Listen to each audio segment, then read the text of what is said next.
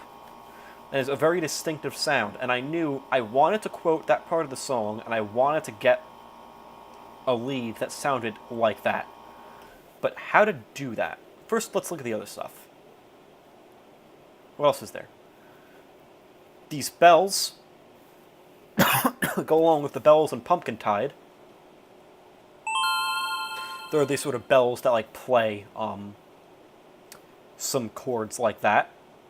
And then I think here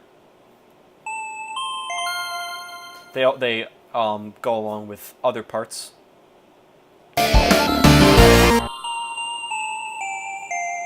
Playing along with the melody, like basically everything else. I bring back the rhythm guitar and really use it as a rhythm guitar, which I didn't do for a while. I used it last for that purpose on Fly. When I'm playing the rhythm guitar here, I'm playing it in very low octaves that, actually, hold on a moment.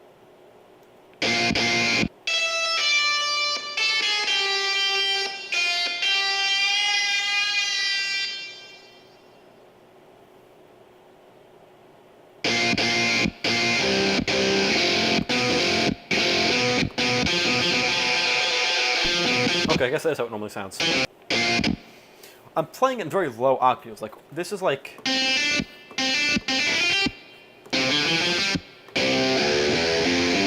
At a certain point, it stops going from, like, lower to lower. And then it plays notes together instead. It's not, like, fully low octaves. It's like combinations of notes. Like... It's like two notes at once, like two C's.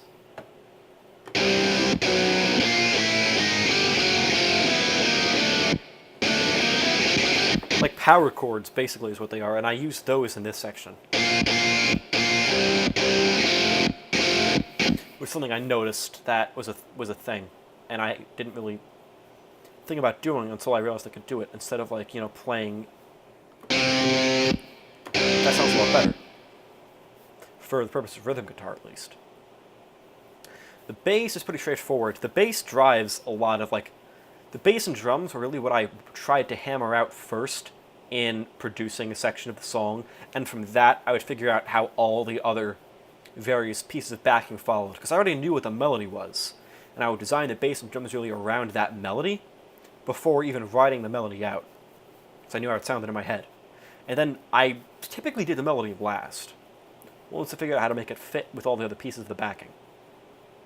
That was how I approached this piece, at any rate. Have very long, drawn-out pads, but this, the pulse goes back to being, you know,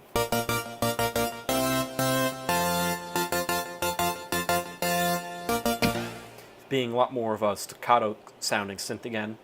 It's a very bright, cheery synth, and I use it a lot, and I think it works out pretty well. I bring back this arpeggiated lead, fade it in.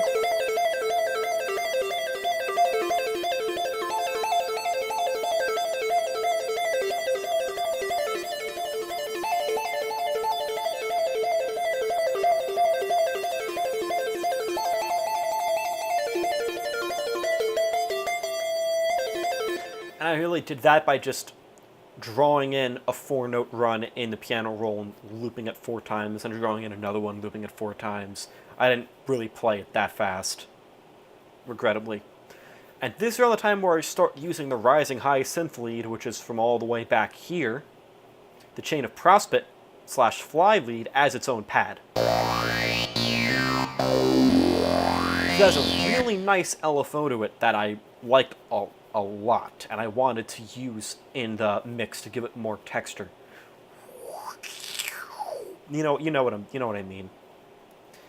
I kept the piano and the organ along, and I used the Wurlitzer to provide basically the same sort of effect as the bells. And I really wanted the piano to be in there because the piano features quite prominently in Pumpkin Tide. It's an important piece of the backing. So I wanted that to be in there. Then I bring back the arpeggios from earlier to accentuate certain high notes of the song.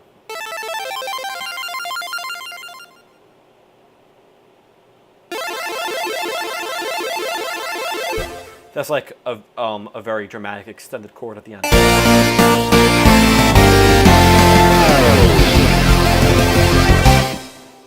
And now the really important part of this section, the lead.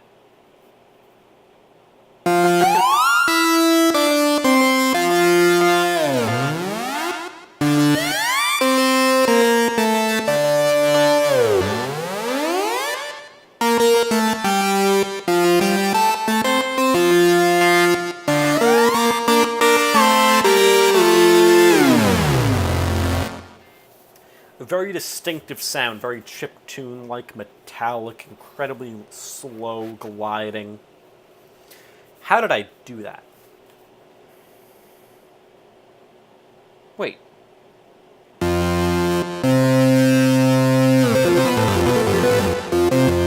I forgot I did that. That's how I did it.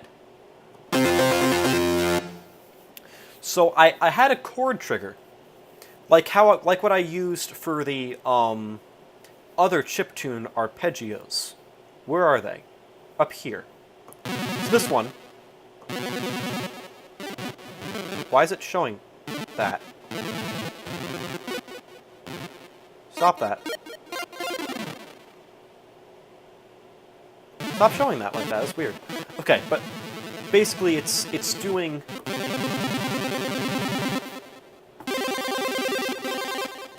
The main key you hold down, it's 5th and then the octave up. This one, like I said, is the 7th going down. Minor 7th. Whereas this one is the note, the octave up, and then the 2nd octave up. So it's 3 notes being played at once. And this chiptune lead, believe it or not, is the same set. It comes from the same preset as these arpeggios. But it's the same chiptune lead, and to get them to sound totally different, I use Alchemy's morphing. For these arpeggios, I'd have it be a simple square, and then I add nothing else. Whereas for these chiptune leads here, there's a lot more going on. A square and a sine! Revolutionary. I feel like I did more. I guess it was down here where I did that. See, this is like an added section to it, really. Without it, it's something like that. But that gives it a totally different sound. And later on, I add more to like C and D, play around with like where this is positioned. Because like based on where you position this blue dot along with those 4 corners determines how much of A or B or C or D you get out of the sound. So. Oh, I still need this. The glide. Where's the glide going to be? It's global. Oh, the glide I have all the way up to 100%. And I gave this 4 voices as opposed to just 1. So technically, all of these sounds, all of the 3 different things are being played at once.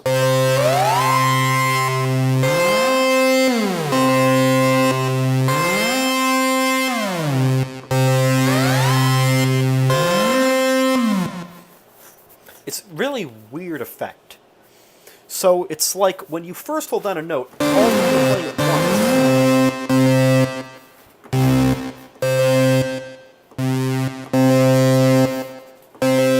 But then when you glide it, one of them follows up and then doesn't come back down, so only 2 are left. And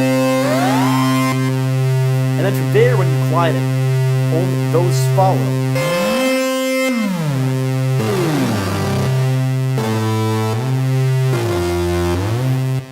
It's very odd with the way the glide works, and it's because of the way that I have 3 notes playing at once and how glide affects all 3 of them. So it creates this very distinctive sound when you have 2 notes overlapping. That's when the glide is triggered.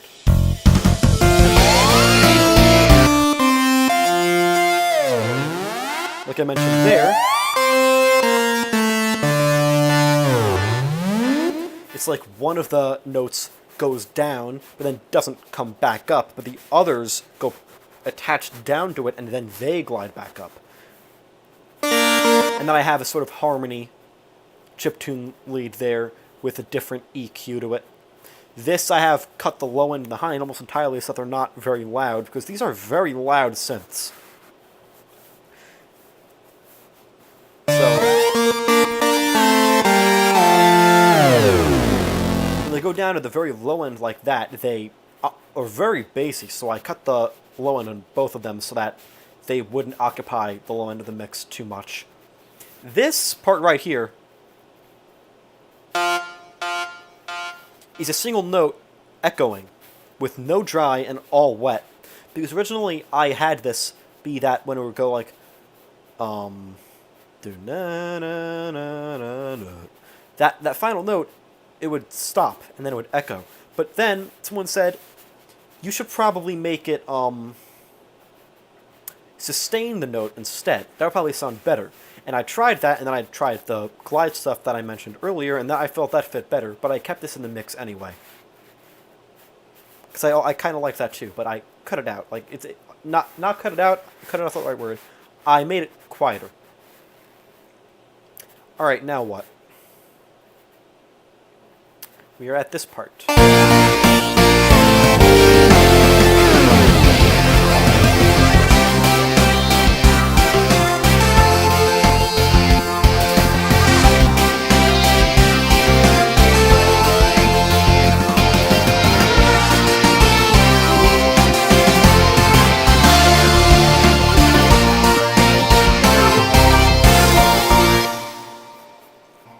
And this is basically the second part of Pumpkin Tide that I quote here.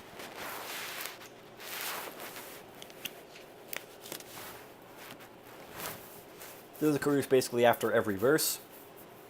The vocals get all echoey, like reverse echoey, like the echo happens before he says things rather than after. And it gets very, very creepy. You know, like there are these choirs in the background, and it's all very psychedelic and mysterious. And I tried to capture that in this part. How much is going on here? The bells aren't there. I bring back the guitars. This functions more as rhythm. And we got a solo.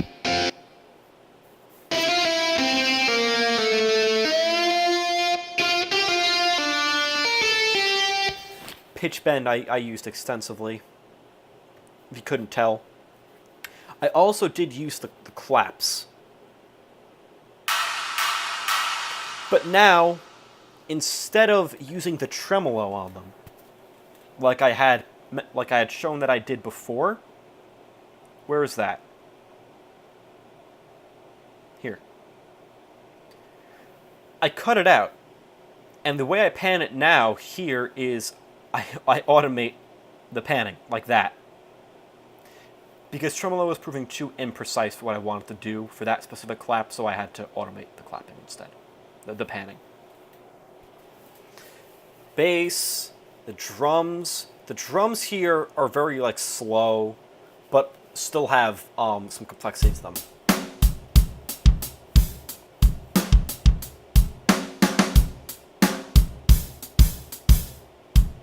Have moments of silence in them to accentuate those parts and let the synths will take over for a moment.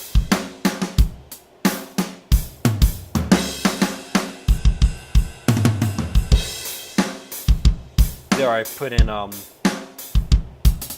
instead of like the hi-hats, you have more of like a more abrasive cymbal crash.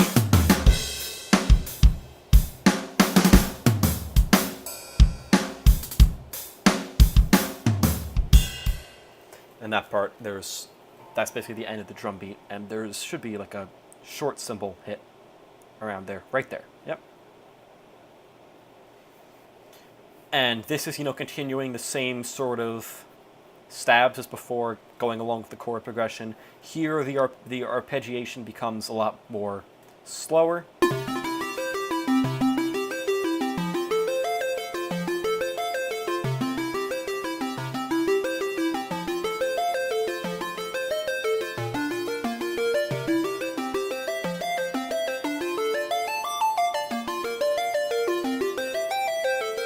And ending on that final note. Instead of continuing any further, I just want to sort of cut it off there. This, again, having that really nice texture to it that I enjoy a lot. This, the arpeggio,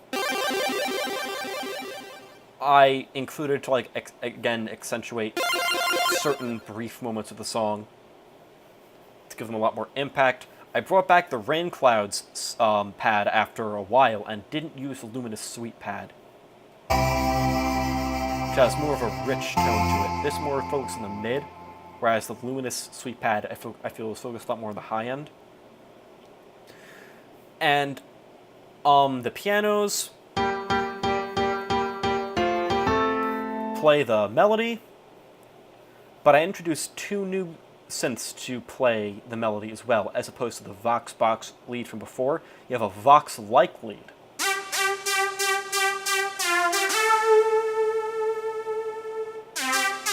So I was trying to get something that was sort of sounded like what I had in No Release, but a little more demented's not the right word, because it's like a little more like silly, like a little more off kilter. It's like, a little more like abstract.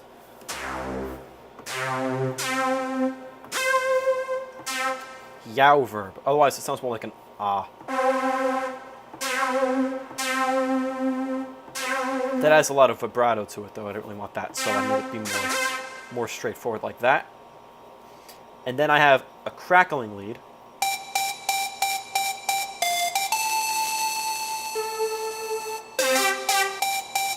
Which I wanted to give the melody a lot more high-end range, too.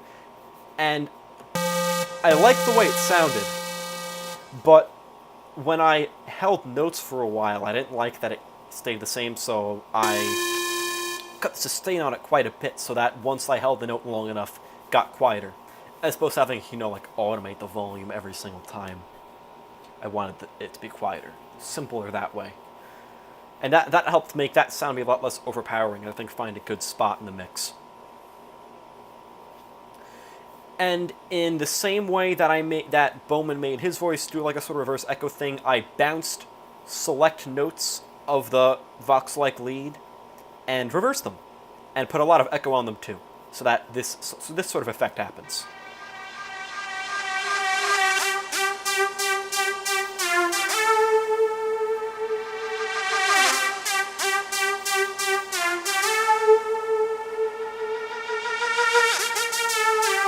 It's not perfect, but it'll do.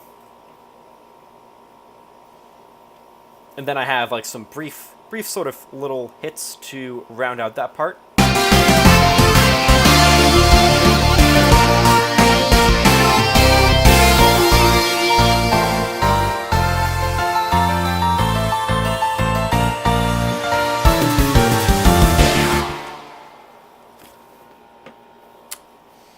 Now this part right here is the intro to Pumpkin Tide.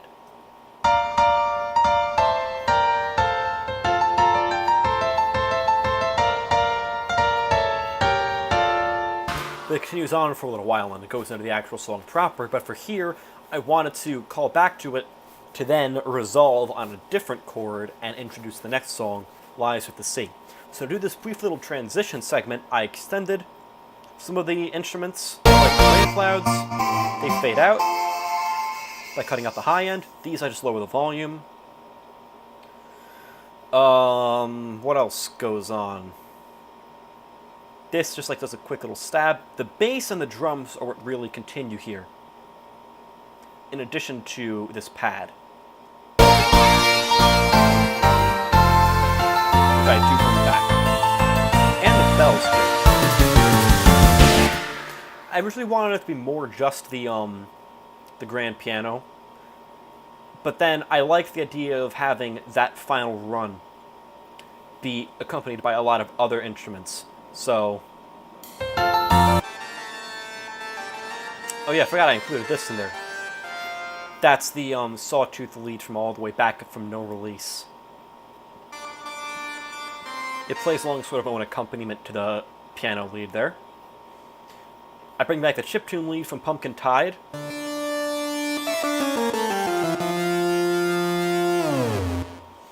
To accompany the bass run that happens there. Like I mentioned, I wanted some instruments to do. The bass accompanies it, the drums, the bell does some stuff there too.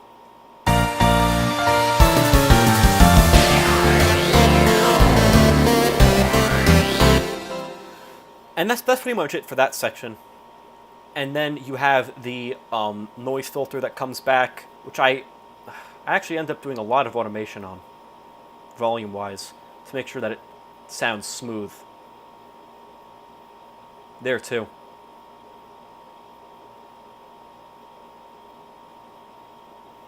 Whereas there I don't really do that with the low cut frequency. I really try to shape the volume for each one so that it would sound as good as possible for that one part. So the Lies with the C part I mentioned, I felt like I should have done a lot more with, but I was sort of pressed for time, so I made do with what little time I had. I really split this up into 2 parts working on it, technically 3, so here's the first part.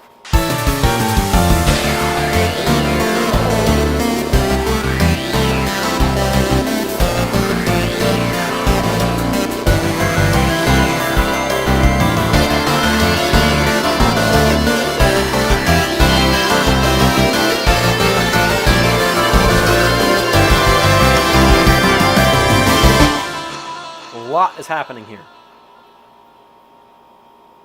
The bells are playing a brief little melody that plays in Lies with the Sea at that point in the song. The bass is, the same bass as before.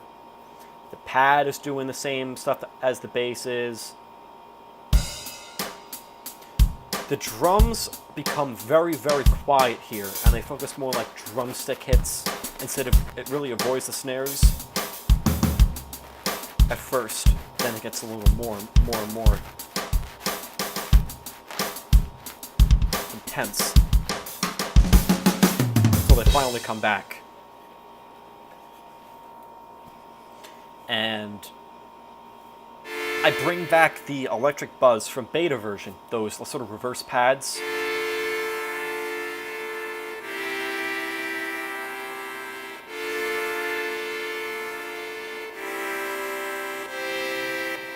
Because I feel like they would fit well with the general feel of this part. And these return to being pads. And I slowly bring back the tremolo. And also add some chorus into the mix too. And slowly make them louder and louder.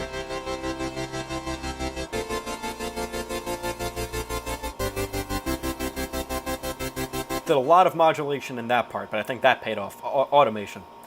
I have Underwater Laser, funny enough, Underwater Lies with the Sea. So I feel like adding that sort of a clap to it really gave that part some impact.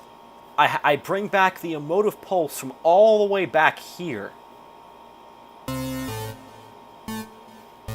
And I make it basically function as a synthesizer to the sea that plays these very quick 3-note synth lines that basically act as the main melody until the melody actually starts. And I put a whole bunch of reverb on it and made it as wet as possible. And also changed the timing of the echo as well.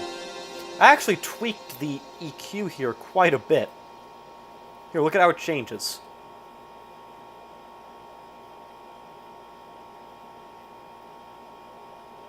There you go, starting. Honestly, for that part, it would have been a lot simpler to just make a new channel. I don't know why I didn't there. What changed me? What changed? I added some arpeggios using basically the standard arpeggio synth. This synth I used basically exclusively for arpeggiated runs. But, like, I actually wrote them out instead of just using an arpeggio because I couldn't, like, you know... I mean, I guess I could have, but I just didn't. You get the idea. And then down here, I used the rising high synth lead again to provide some texture, but because it's mono... Wait. Hold on.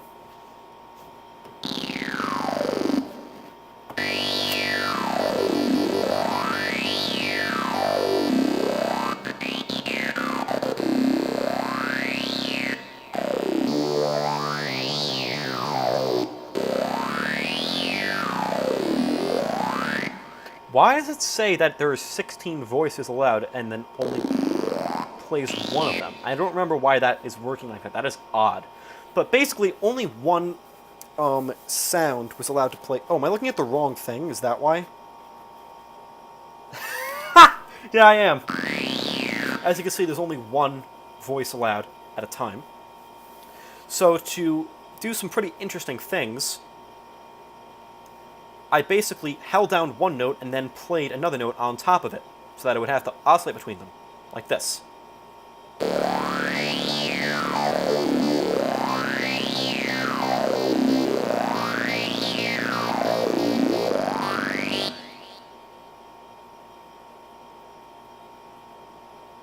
That's intentional, probably. Yeah, it is. I did some pretty wacky stuff with that. Haha, wacky and zany. Held down the piano. Oh. Brought it back. I'll get to that in a moment, actually. Let me keep going. I added an acoustic guitar here because I thought that an acoustic guitar would fit very, very well with this part of the song. I hadn't used one yet, and I really wanted to. I was thinking of using one in the no-release section.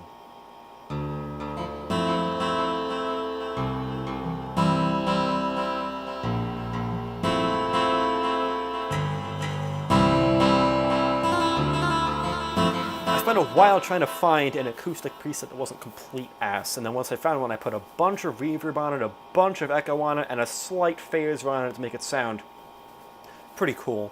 And it ended up sounding a lot like the guitar from Dogs, just if... Actually, no, it does sound like the guitar from Dogs, because I was going to say, like, if it wasn't, like, constantly strummed, but there is a part where it is sustained like that. It's when the, Dog sound effects come in for the first time, I think. And what I ended up doing is playing two different melodies from Lies with the Sea at once. One in sort of the beginning part of the verse, and then one from the middle part of the verse. So this lead is playing the beginning.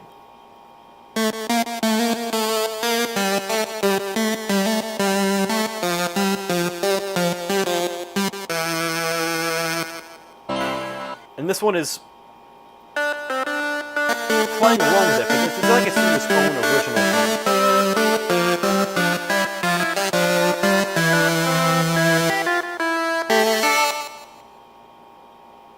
These two chiptune leads are playing, they're an homage to a part of the song where Bowman says like on and on and on and on, and the on and on echoes and then suddenly pitch bends up a little. And then this chiptune lead and the piano are then playing the second part of the melody in the later on part of the verse.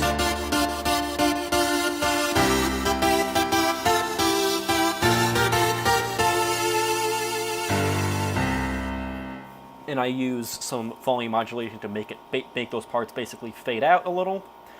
And this is where I started doing some pretty weird things with the chiptune. There's a square, a saw, a pulse 25 arpeggio, and that's pretty much it. And it's more towards this section, so it sounds like that kind of. Yeah, that. It has this really nice wet sound to it. And I also experimented with adding some ensemble pieces to it, some ensemble modulators, and I used some of the presets there, so rich modulation. Otherwise, it sounded like this.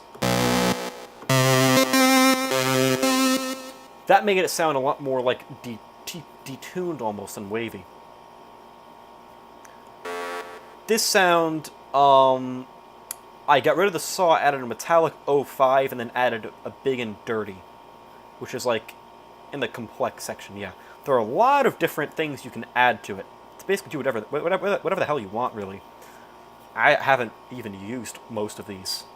There's a lot you can do to mix and match different chiptune sounds here. It's very, very complex.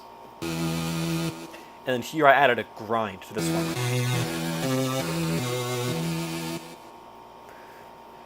And then, one of the parts I like about Lies with the Sea the most is that in the second verse, there's this very dramatic, sweeping, arpeggiated ring of bells that plays before the chorus starts. And I wanted to emulate that here. So I took the gentle sine bells from up here, that I've used throughout the song, hooked them up to an arpeggiator at a pretty fast rate, put some tremolo on it so that they, moved around a lot.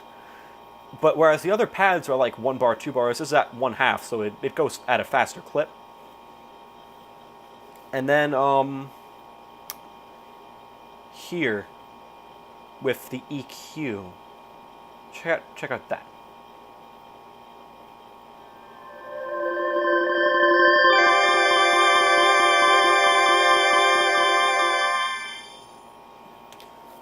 Starts out with nothing, then I bring back the low end and the high end, those cuts, raise the volume, did a lot of modulation here too, to get that sound to like sort of wash into the mix, and then as soon as it comes in, it makes its way out, doesn't overstay.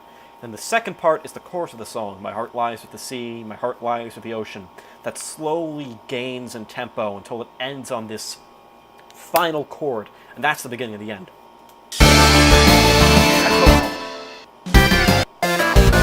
From here.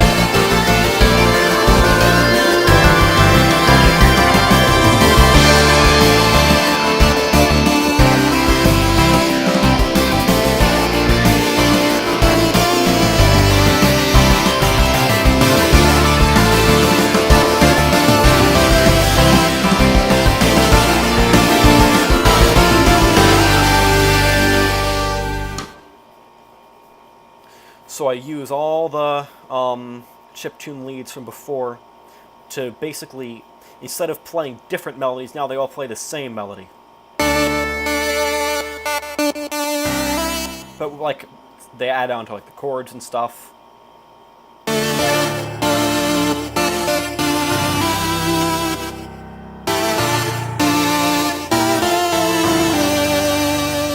also edit the panning of some of them so that like they're closer to center, as opposed to here where this one's sort of to the right.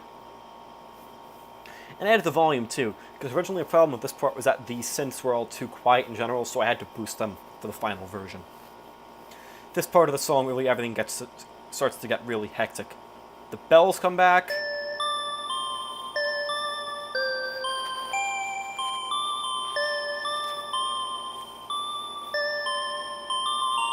And the mirroring a sort of bell pattern that was in Lies with the Sea.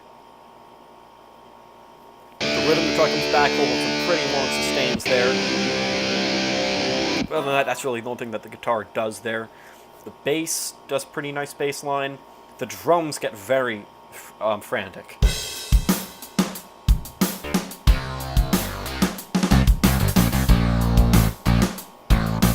Then as tempo gets fast enough, then the cymbal stays entirely.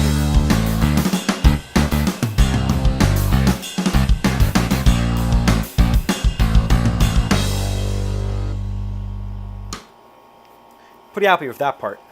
And then I bring back the sync lead synth from all the way back in beta version to play another part of the backing in the chorus. That almost sounds sort of like a guitar, but not really. It has the exact same texture to it that this sync lead has. And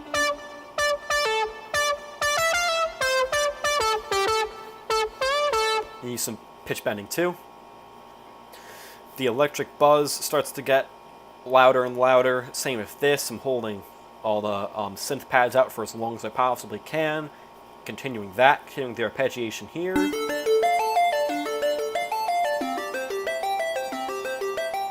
doing all sorts of fancy stuff composition-wise. And then here I bring back the chiptune lead from all the way over there.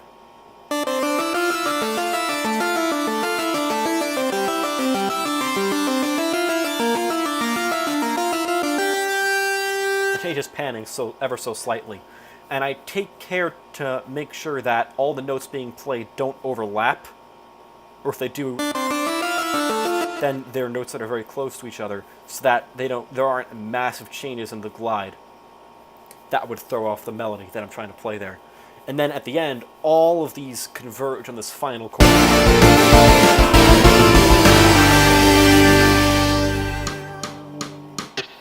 And it was actually pretty difficult trying to figure out how to get all of those to fade out, because some of them are held for quite a while. So where am I looking? Here. The guitar, I raised the low end until I cut the low end until you couldn't hear it anymore. For the basses, they just were so quiet that you couldn't really hear them anyway. For the drums, I let them linger. For this, I cut out the high end. For the bass, what did I do? I think I just lowered the volume a little bit. Yeah. For this, I lowered the volume. For this, I did a lot. Cut the high end. Lowered the tremolo as the chord concluded. And the chorus after that. This I just let linger, I think. For this, what is that, the volume? Yeah, it's probably the volume. Yep. A lot to take care of here. And it was very difficult trying to figure out how to make them all fade out while still making it sound good, because they all fade out at different rates, really, and it was hard coordinating them all. This one, I think, actually plays throughout the rest of the, while everything else is going silent, this one still plays. Yeah.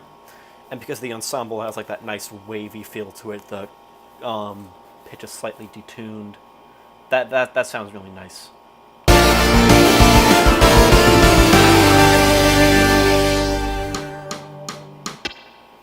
So yeah, figuring out that was a challenge, really. And then after this is the grand finale, the Dawn of Man section. I put everything I could into this. It starts out very simple. 4 hits of the drumstick. And that's when you know shit's about to go down. So the first thing I composed here was the drum line.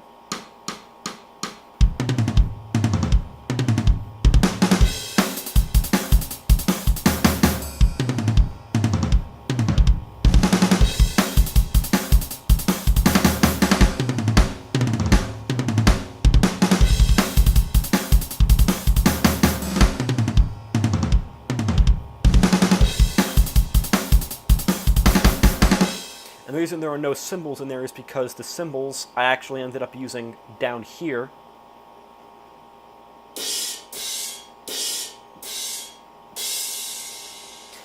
And I used 2 different short cymbals, each panned differently. And up top here, I used the claps, but I panned those using the automation. Really? Did I just get scrolled all the way down here? Yeah. This was pretty tricky.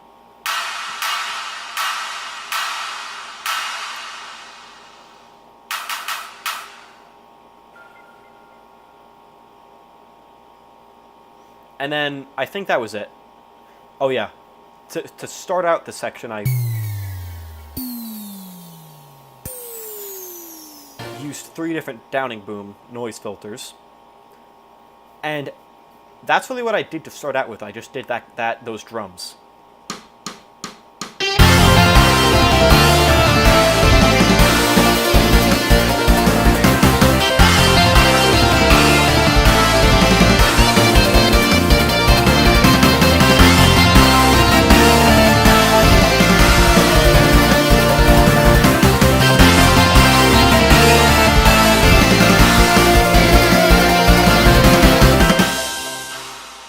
So yeah, this part was really tough. I wanted to call back to as many instruments as I could in this section.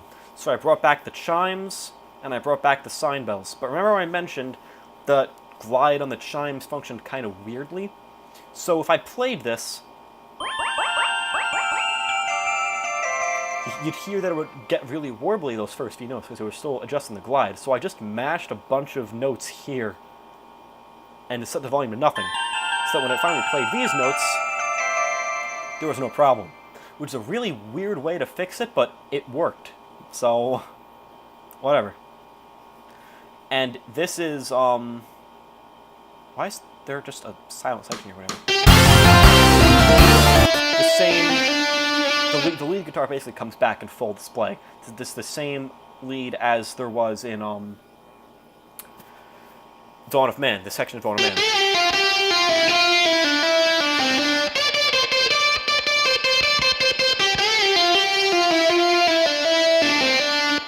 There's a lot of pitch bending there to get that to sound right. And I patterned basically all the instrumentation around the bass, as I usually do. It goes like, you know, dun, dun, dun.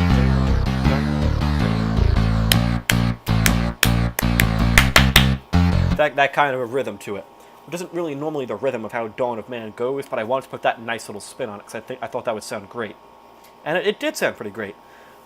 I composed pads to match almost perfectly with the chord progression, with like some brief flourishes here and there along the way, in accordance with like the strengths of each different pad. I brought back the mysterious synth lead in earnest from all the way here and used it what I used it for originally, the complicated runs.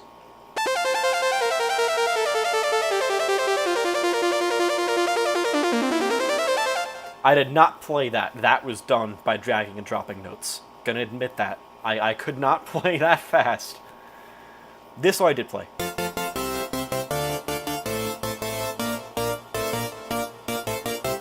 Pretty straightforward there.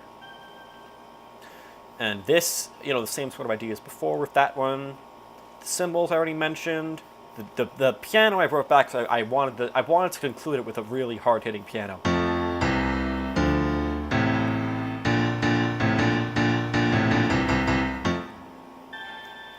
And I think that's it for that part, and then we have the lead.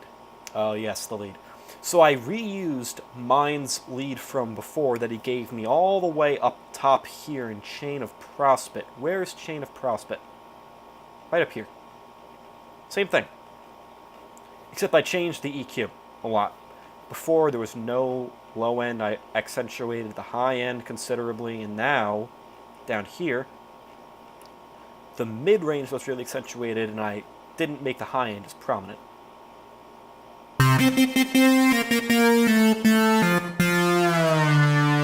And there's a lot of pitch bending there.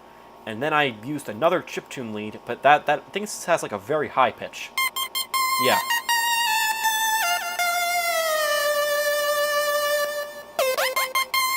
This is from like the same sort of sound as Lies with the Sea. I really didn't need to duplicate these, but I just did anyway. I must have changed the EQ on this too then. I think it's this? Yeah, I tweaked it a little. Made the mids to high not as prominent. It's all about the little subtleties in the EQ. That's really what gets certain parts to sounding great to sounding like crap, because if you have too much stuff competing in one part of the mix, too much on the high end, too much in the mids, it starts to get really muddy. And when you're dealing with all these different instruments, it's really important that you pay attention to the EQ. And so, like I've said before, and I'll continue to say, the EQ is what I really try to focus on very strongly when working on a sound. If I can't get it to be like, if I don't solve the problem of making it be louder or quiet, EQ usually does the trick. It's my bread and butter.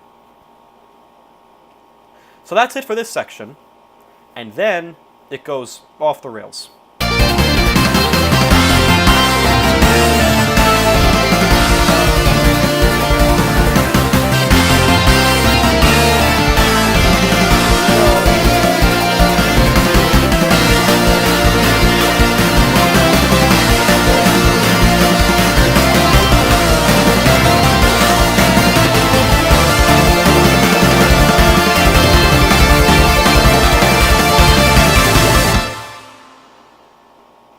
I want that to resolve as much as you do. I'll play it back when I'm done explaining this. Throughout this part, I've had the general sine values and the mellow chimes sort of mirroring each other, and I don't remember if I made them play the same thing here. Did I? Yeah.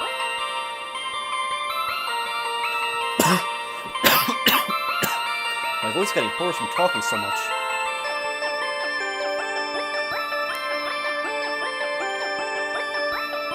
I wanted them to play sort of like, you know, dramatic, glittery, shiny, sort of run there to, provide some texture to this final part. I want everything to be very, very intense, very, like, heart-pounding. Like, this is the part where it all steps into focus. The song gets really fast, gets really loud, gets really aggressive. This is it. The final stretch, and everything gets really loud and glittery and glossy as all these different arpeggios come into play, all these different chip tunes, all those different bells.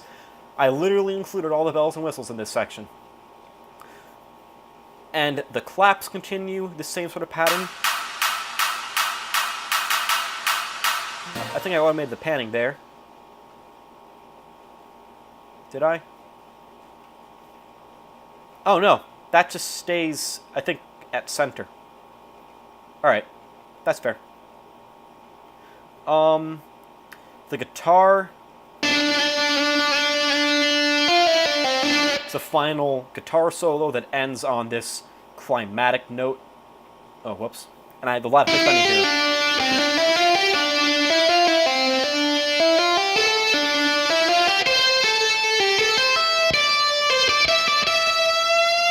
And that slowly fades out.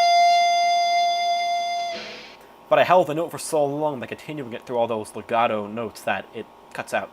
Because I can only hold the note for so long, I guess. I realized while writing this part that it sounded a lot like Bad Apple. Like, right here. That's it.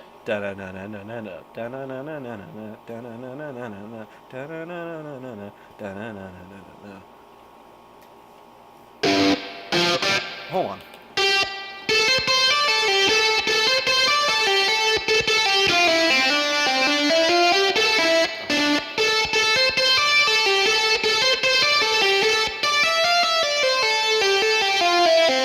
The Rip Rice itself. I've never played Bad Apple before doing that. That was by memory. Hopefully I got that right. And the bass goes pretty hard here too.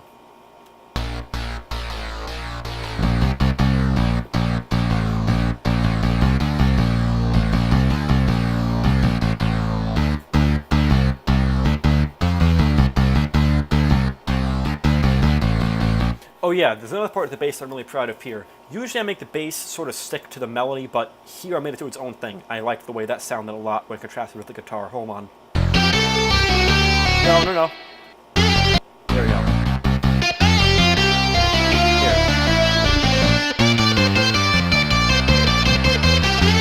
Those are the parts that I have the most fun writing, where I get to deviate a little bit and do something stylish. That's a lot of fun to do. And you know, for this part, as it goes on, I pull out all the stops of the pads. They get crazy. Climb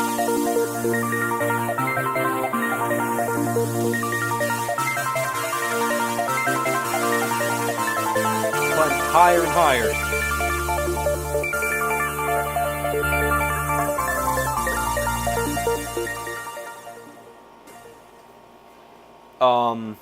I bring back this too. Just a part of that chopped up. And then here I have the pulse and the piano playing the same thing, I think. Where's the piano? Down here? Where is it? Right here, yeah.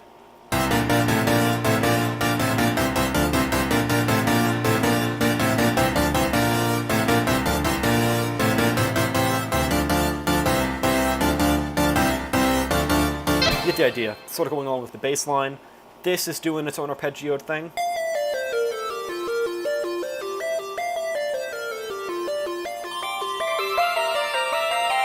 Along with this bells roll. Okay. I actually quoted Doctor in this part. Nobody's noticed yet. Nobody called me out on it, but this is Doctor.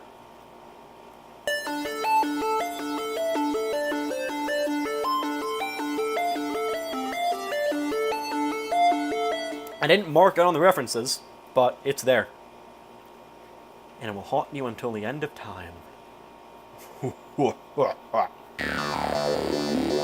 doing that same sort of rising kind of thing. What else? Oh yeah, I brought back the arpeggios, but now they're totally different.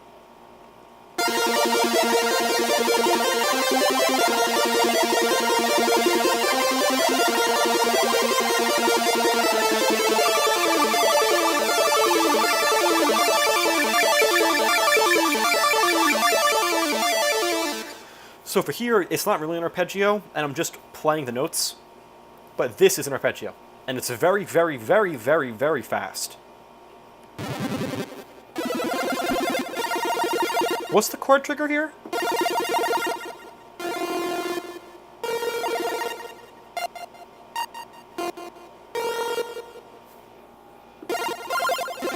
I guess it's just fifths in 2 different octaves. So I have that playing really, really fast to show that, oh man, this is real. Notes really fast arpeggios. And here, I have it play 2 at once. And that makes a really nice rising effect.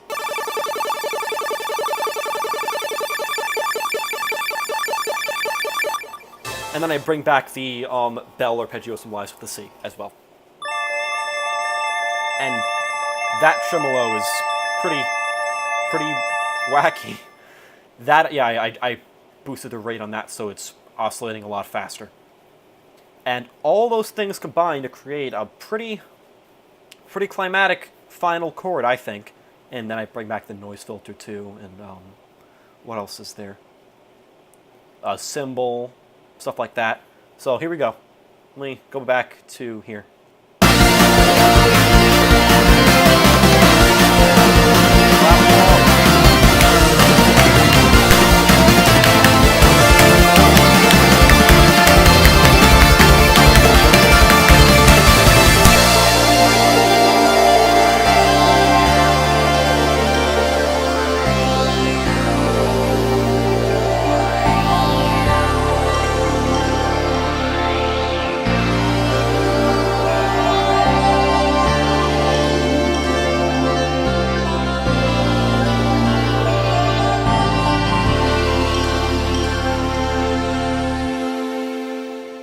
And that's it. 6 minutes, 12 seconds. I ended the song with Forever, the opening song to the album. Very slow, ambient pads. Had this note fade out, like so. A lot of stuff fades out. Until eventually it's just the bass and the pads is really all that's happening. And then I bring back the very far panned left lead, boost the reverb on it like there's no tomorrow. Not there. There. The wet goes to 100%, and the dry to 0, so there's only reverb playing. I slowly pan it.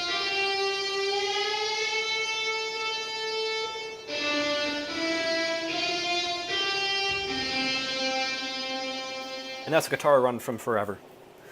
I play the other 2 basses, but I fade them out right here. If you watch, they go down. I wanted it to just be the picked bass for the end, and these pads fade out.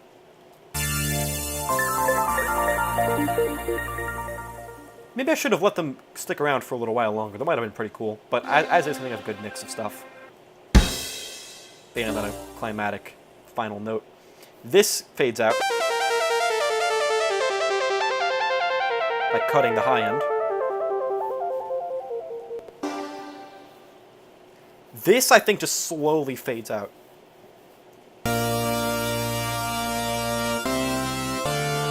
I didn't really want to hold any of, yeah.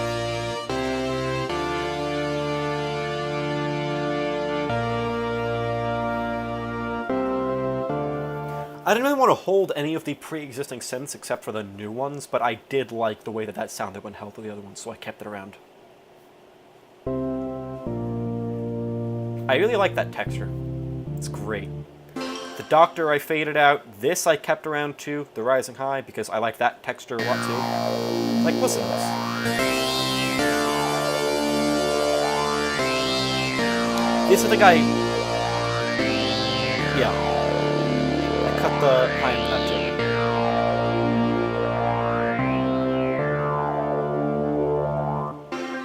That's what I did for basically most of them. And then the piano fades out. And I brought back the acoustic guitar. I'm very, very happy with this acoustic guitar. I really wish this was the whole song, because I love the way this sounds. I could have done a better job tweaking the velocity on them. The velocity's kind of messed up.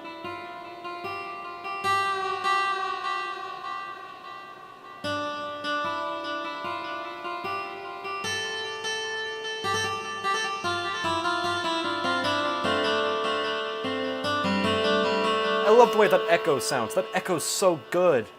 That echo works wonders. Oh my gosh. And I changed the EQ on that too. Why? Oh, I think I selected that by accident. I meant to change peak 4. So like as you can see there. Here. Boosts the high end up. Automated EQ changes. Great. Fantastic. I love them. The chip tunes fade out. I'll play it from here so you can hear this one.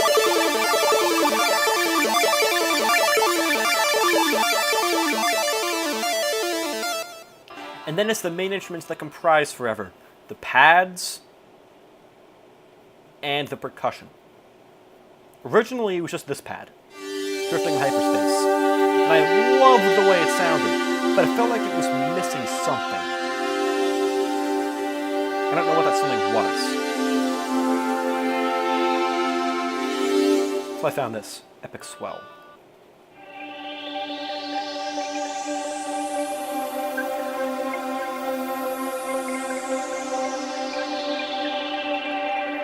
I wanted that slow, sweeping LFO sound, and I found it in the epic swell.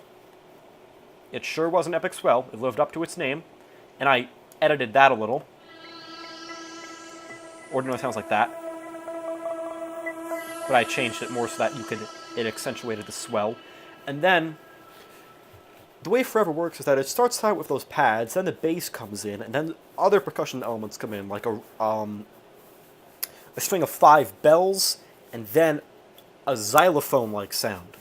And I wanted to emulate those as closely as possible because they're very quiet, minimalistic sounds, but they work so well in the song that I just love the way that they add to the atmosphere. They're huge reverb, the way that they echo into space. It sounds great. So for this one, it's the same bells as before, the gentle sine bells that I've used throughout the song.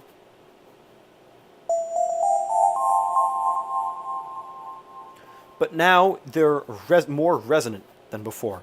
And I changed the tremolo so that instead of it fading from left to right, I set the phase to be the same shape as the rest of it, so that it goes from being loud to being soft.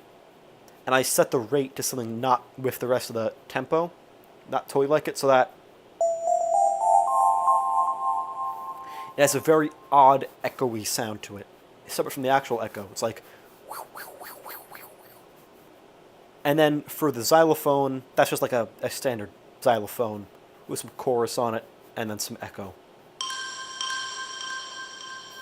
It took me a while to find the exact echo kind of like, and xylophone I wanted out of it, but finally I found that, and that fit pretty well. Originally it was very loud in the mix, so I had to soften that up. Originally this was like, went from like negative 0.6 to like 0.2 or something. But I had to calm that down. And I also did make the epic swell get quieter as it went on, too.